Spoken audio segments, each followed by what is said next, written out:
Sveiks, mans mīļais skatītāji! Šodien mums ir brīnišķīga iespēja viesoties profesora Mauriņa klīnikā un satikt pašu profesoru Mauriņu.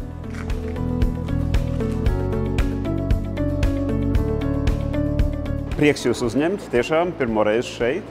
Jā, mēs klīniku tā arī veidojām, un tas bija tā mūsu iecer, kad mēs uzsākām sadarbību veidojot klīniku ar arhitektu Didriksonu Gati, kā šeit cilvēks, kad viņš ienāk iekšā, viņam ir nojaukta tā sajūta starp ārus, kur mēs esam, un iekšpusi, ka te mums arī ir tāds iekšējs tā kā pagalms, kurš ir ļoti piepildīts ar gaismu, un cilvēks jūtās šeit mājīgi. Parasts cilvēks, kad viņš dodās ārstēties, viņš tomēr tā kā ir nobijies nedaudz, kas nu tagad būs, kas mani sagaida. Bet šeit mēs mēģinām to mainīt. Mēs mēģinām mainīt to tādā ziņā, ka cilvēks nāk ar cerību, viņš sajūt šo siltumu, viņš sajūt to vietu, ka tā var būt tā vieta tiešām, kur viņš varētu uzlabot savu veselību.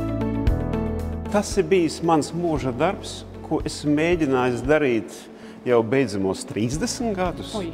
Mēģinājis mainīt pilnībā to veidu, kādā veidā mēs ārstējam pacientus, attīstīt visu to, kas ir pēc iespējas mazinvazīvs, nesāpīgs, ko mēs nedaram vairāk traumatiski, ar lieliem griezieniem, lielu traumu. Tātad pilnībā mainīt to mūsu ārstēšanu. Šobrīd mums ir kopumā aptuveni 100 darbinieki, kas strādā šajā ēkā. Un ar fleboloģiju, tādu vēju saslimšanu diagnostiku, nodarbojas 11 ārsti.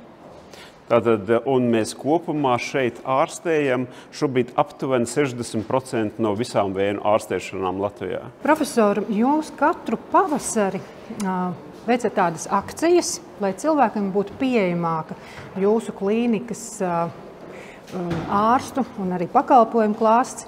Sakiet, lūdzu, vai cilvēki aktīvi iesaistās šajā jūsu akcijā?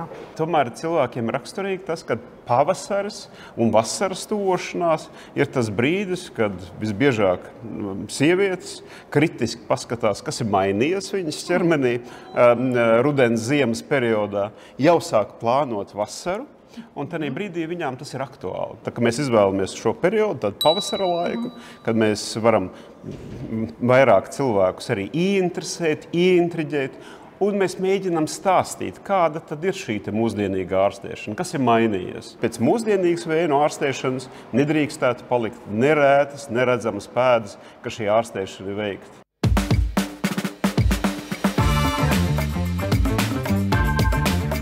TikTokā viņš man uzrakstīja, es filmēju savu sunīti, kā es peldos dīķi, un tur, protams, es peldos apenēs. Un viņš bija izpētījis, ka man ir vējas, no tās vējas nevarēja nepamanīt. Viņas bija tiešām milzīgas, ja tagad atceros.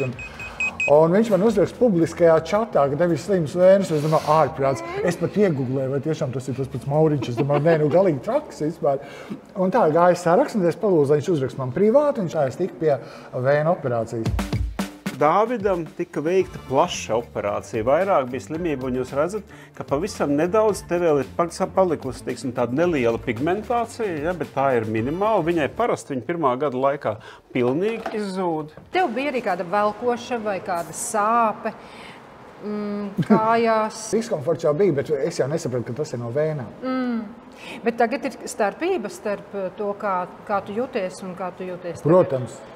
Man bija tā, ka es pagājušajā rudenī aizbraucu uz Spāniju, tāds iededzis, un mēs pēc pludmales nopeldamies, un vienkārši padzert kafiju. Kā jau visur pludmalēs ir bāri, un viss, un es tāds iededzis, karsts, viss apkārt dzīvi, skan mūzika, un es tā paskatos savām tām kājām, un saprotu, ka ir baigi, cilvēkam, kuram ir 60 gadi, ir baigi. Pirmkārt, tas man grūti, vizuālais arī tas, un arī tas, ka viņas tev nav mūžam piepampuši zili, melns, potīts, tā ir milzīga atšķirība.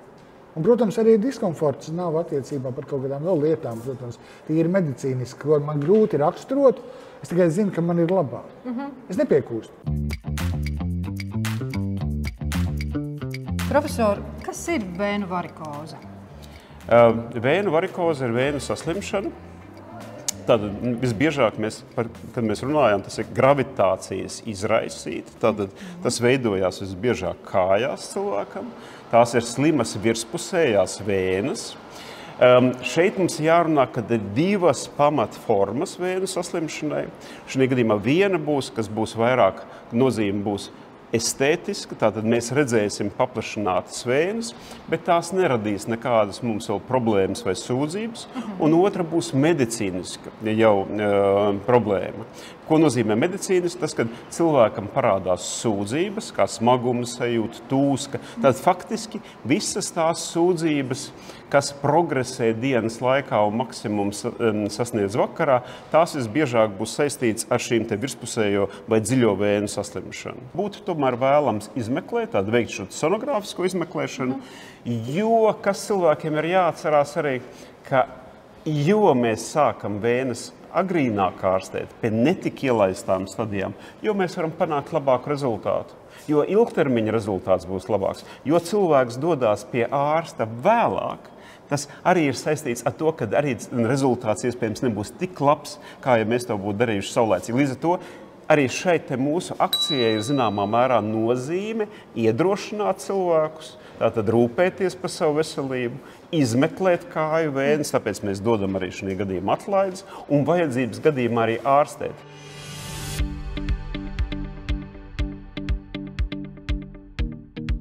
Faktiski šis interesanti, šī tehnoloģija, ko mēs šobrīd operējam, jūs redzat arī šis joprojām ir tas lāzers, ar kuru es sāku strādāt pirms 10 gadiem. Jo tā bija mana ideja, ka mums būtu jāmēģina cits garāks lāzera vilnas vēnu ārstēšanā. Tas ir 19,40 nanometru, un es biju viens no pirmajiem pionieriem, kas ar viņu sāk strādāt. Un tad es lūdzu šeit uzņēmumam Vācijā un arī Līvānos, kas pārstāvēts kompānijai BioLitek, lai viņi man uzražo šo lāzeru, un tas ir prototips. Ja jūs redzēsiet citās operācijas zālēs, ir jau, teiksim, komerciālais produkts, ar ko es sāku strādāt pirms 10 gadiem. Šis lāzers ir unikāls ar to, ka viņam ir 2 reizes lielāka jauda, tāda iespējamā jauda nekā tiem komerciālajiem lāzeriem. Un arī jūs redzat šo sistēmu, kas ir blakus, kas automatizēti izvelk. Tas arī bija mans ierosinājums tādu izveidot, lai mēs varētu standartizēt šo protokolu. Un šobrīd katrs pacients, kas atnāk pie mums uz klīniku, viņš var būt pilnīgi drošs, ka jebkurš ārsts ļoti precīzi un pilnīgi vienādi viņu ārstēs. Plus mēs esam ieviesuši ļoti īpašu un speciālu vēnes apstrādāšanu, kas arī dod šos noturīgos rezultātus. Tas nozīmē, ka pacientam ne tikai viņam nesāp operācijas laikā, kā jūs redzat, viņam nav sāpes arī pēc tam, un ilgtermiņā šie rezultāti ir ļoti noturīgi. Jā, bet kāds ir rehabilitācijas laiks? Tāda nav. Faktiski pacients tādā pat dienā var atgriezties savā darbā. Un sakiet, lūdzu, ja vēnu problēma ir tikai kosmētiska, ja ir tikai tīklojums, ar kādām metodēm jūs to varētu likvidēt? Tīklojumu mēs arī risinām ar dažādām. Mums ir atkal, teiksim, tāda pārņemta tehnoloģija no Brazīlijas, ko mēs ārstējam. Mēs varam pielietojot, jūs redzējāt jau šodien, tādu termokameru, ar kuru mēs varam redzēt tās vēnes, kas ar aci nav redzamas, un tās kontrolē mēs varam ārstēt to iemeslu. Plus mums ir tātad šis te Veinviewer tehnoloģija, plus mums ir Siris tehnoloģija, un tad mums ir īpaši izstrādāt tehnoloģija, ar kuras palīdzību mēs risinām atbilstoši šeit Brazīļu pieredzē šīs te vēnes, kas dod mazu komplikācijas risku un mazu arī pigmentācijas un citu problēmu risku pēc tam. Un tātad pacients šajā gadījumā var, ja mēs to darām arī, mēs to varam darīt arī kombinācijā ar lāzeru tehnoloģiju, tad, piemēram, kompresijas zeķes vispār nav jānēsā.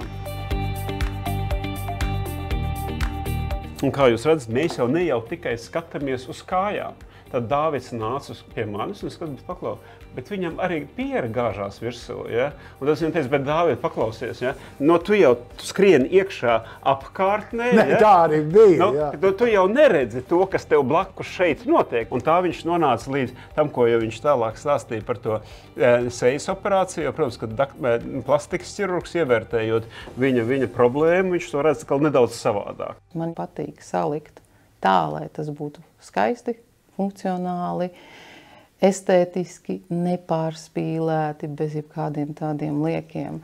Līdz ar to Tie pacienti, kas nāk šeit uz kabinetu, viņi zina, ka es vienmēr saku, ka jūsu rezultāts būs dabisks. Tāda vispār pārgudē raksta, ka ar vecumu ir jāsamierinās no krunkām. Pirmkārt, krunks man mazāk nav palikuši. Man vienkārši beidzot acis ir vaļā. Un tas arī nebija mērķis. Un tad viss raksta, un es tā pie sevis padomāju, tev izkrīt zobi, tad tu arī vecumu samierinies it kā un ar čūpstini, tur tās garoziņas rupmaizes, jā, tikai tāpēc, ka tu esi vecs. To gan cilvēku kaut kā pie ārsta aiziet. Kādas nozares vēl jūs piedāvājat savā klīnikā? Ļoti būtiska nozare ir dermatoloģija. Ļoti nozīmīga arī daļa mums ir estētika. Mēs nodarbojamies ar dažādām estētiskām ārstēšanām. Mums ir plastiskā ķirurģija. Es domāju, ka noteikti ir jāuzsver to, ka šeit strādā anesteziologi ar ļoti lielu pieredzi. Profesori Galubovski, profesors Miščuks. Paši vārds jau vien nozīmē, ko daudz. Ja? Šo cilvēku papildus specialitātes kā algologu, kas arī ir ļoti vērtīgi, lai jums kā pacientam būtu pilnīgi pārliecināti, ka tiek darīts pilnīgi viss priekš jūsu drošības. Mēs esam cēlušies no ķirurģijas. Tad šeit mēs piedāvājam arī vismūsdienīgākās, mazinvazīvās ķirurģiskās ārstēšanas metodas. Profesors Mauriņš stāstīja, ka jūsu klīnikā tiek veiktas dažādas ķirurģiskas manipulācijas. Doktor, kādas jūs veicat? Es veicu dažādu veidu laparoskopiskās operācijas, tā skaitā žultspūšu izņemšanas, kas ir laparoskopiskas holecystektomijas un dažādu veidu trūču plastikas, gan vaļējas, gan laparoskopiskas. Katrai mūsu ķermeņa daļai ir savs ārsts. Ja mums sāp galva, mēs ejam pie neirologa, ja sāp zobi, mēs ejam pie zobārsta, arī taisnai zarnai un anālai aptuvei ir savs ārsts, to sauc par proktologu. Kādi tad ir proktoloģiskie simptomi? Visbīstamākais būtu asiņošana no taisnās zarnas. Asins pie taisnās zarnas nedrīkst būt, tā kā ja ir asins, vai nu daudz, vai maz, vai reizēm, vai bieži, jebkurā gadījumā pie proktologa ir jāgriežās. Daudzreiz pacients sūdzās par diskomfortu, par niezi, izdalījumiem, ne tikai asins, bet arī gļotas, strutas un kaut kas cits. Arī veidojumi, gan tādi, kas pastāvīgi ir ap anālo atveru, gan tādi, kas pie defekācijas vai vēdera izējas spiežās uz āru. Tie būtu galvenie simptomi, kad būtu jāgriežās pie speciālista. Kā jau redzat, tad klīnika ir ļoti daudz strādājusi, lai jebkura ārsta, arī proktologa vizīte būtu diskrēta. Mums nav ārstu specialitāšu uzrakstu pie kabineta, pacienti tiek izsaukti anonīmi ar numuriņu palīdzību. Kabinetā ir aptumšošana, pa logu neviens īsti neredzēs, ko mēs tur darām, un kāds pacients pie mums ir atnācis. Arī izmeklēšana notiek maksimāli saudzīgi, nesāpīgi. Tātad tā ir sinerģija, ka ja pacients atnāk ar sūdzībām par vēnām, jūs redzat, ka varbūt tās ir jāsūta pie cita speciālista. Un kad nav jāklīst pa citām klīnikām un jāmeklē kaut kur, ka tas viss šeit ir uz vietas un tas ir tāds jūsu piedāvājums. Mēs noteikti vēlamies, lai tie pacienti, kas ir jau novērtējuši to kvalitāti, ko mēs nodrošinām vēnu ārstēšanā, mēs radām uzticību to, ka mēs varam arī daudz citas lietas palīdzēt sakārtot, jo, kā mēs runājām, medicīna mainās. Tā medicīna, kur mums būs vajadzīgs aizbraukt nākotnē un palikt slimnīcā uz kādām dienām, saņemot ārstēšanu, tā paliks arvien mazāka. Un līdz ar to visu to, ko mēs varam nodrošināt šādi te mazinvazīvi, ļoti precīzi, īsā laikā, tātad, lai cilvēks viņš precīzi ir atnācis tajā laikā, viņš saņem uzreiz to ārstēšanu bez garām rindām, bez lielas gaidīšanas. Ir cilvēki visi, kas jau šobrīd tādā brīdī ir gatavi nodarboties ar to, un tas ir tas mūsdienu nākotnes koncepts, un, protams, kad mēs šeit noteikti attīstīsim visu un vislabāko mūsdienīgo medicīnu, kāda ir iespējama pasaulē.